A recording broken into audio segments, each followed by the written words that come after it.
Welcome to Burning Bright, a weekly podcast presenting poetry and prose from Passager. We're a couple weeks past the summer solstice, so it's too late to go to Stonehenge to see whatever happens with the sun and those stones, but it's not too late for some poems about summer. Pat Hale said that on her early morning walks, she watched rabbits eating flowers and weeds, apparently unconcerned with the hawks and cats that also frequented the neighborhood. Here's her poem, Wandering Through a Field of Rabbits. A morning walk before the day's full heat. Fields of clover, rabbits grazing, their soft flesh and fur, their fragile bones. To tell one story is to not tell another. The rabbit's eyes are hard black beads, unfeatured and opaque, appearing pupilless.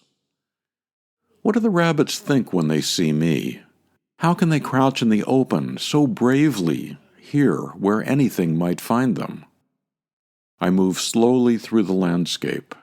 I'm afraid of falling again, afraid to break, afraid of getting lost, of being found. My right wrist is tightly wrapped and bound, pinned and plaited. I hold it up against my chest, higher than my heart. I remember my son trying to catch a rabbit in a campground outside Hershey. It stayed always just a few yards ahead of him, and might have lured him out of sight. Witches in those pines, if I hadn't called him back to the shelter of our nylon tent. I remember my mother reading the tale of Peter Rabbit, how she lingered over the scratching sound of Mr. McGregor's rake. We all knew Peter hid in the watering can, that he would get home safely but lose his new blue jacket, and never get it back.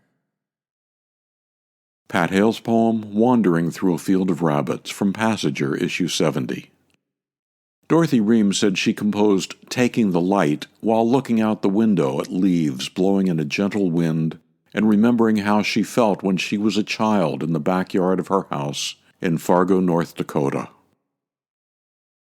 Here, under a sun that made nothing old or poor, the long day spread in a changing green wonder of shadows, as I sang the summer afternoon away, safe in the kind town where people lived their quiet lives, and let me be Tarzan on my swing, or Guinevere, ruler of the birds and the sky and the trees. Here my father planted love in the dark soil of our garden. Invisible in the blue air, it grew, turning sunlight on inside of leaves. It was wind whispering secrets in our old elm, this mysterious air I breathed. Now, with the murmur of that world far away, I listened to the trees, remembering voices of women, like birds, talking among themselves all afternoon in the leaves, and evening voices of men, like the chirping comfort of crickets. Happiness is hard to say, but I know it takes the light like leaves and gives it back again, shines in a similar kind of air. Taking the Light, Dorothy Riehm, from Passager, issue 72. You know those people wandering beaches with metal detectors? They inspired this next poem by John Odell, Sand Sweepers. They seem assigned to every summer beach. They seldom speak, just listen on headsets, intent to discover what secrets the sand will teach. They move as ancient turtles, furrowed necks bent. What is it that these old men calmly search all day with flat disc and swinging metal pole? It is perhaps what others seek in church, the mind a geiger probing the rim of the soul. Swift flight, shrill cries, salt tang, all ebb each day on the treacherous current of their allotted hours as they sweep the sand. It is no game they play. They hunt for what they dare to hope has power to stay, not yield its annealed core or force. Not lust for silver dollar, quarter, or dime directs that patient, swinging circular course, but something hard and hidden away from time that will not crumble like fine slipping sand, something to outlast a trembling human hand. John Odell's Sandsweepers from Passenger, issue 53.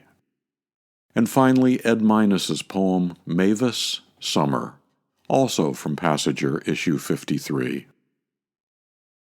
She weeds her large garden by starlight, stinking of stay off, beslimed with sweat.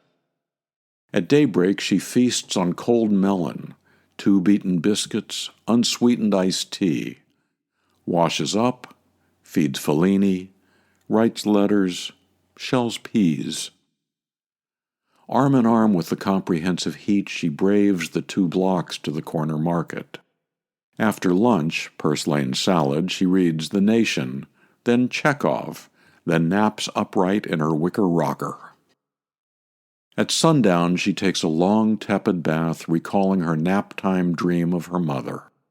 Sometime after midnight, she lies naked and wakeful on a pallet on the screened porch, blotting her face and hard body with a dish towel, fanning herself with a palm frond fan, feeling herself a keen citizen of summer.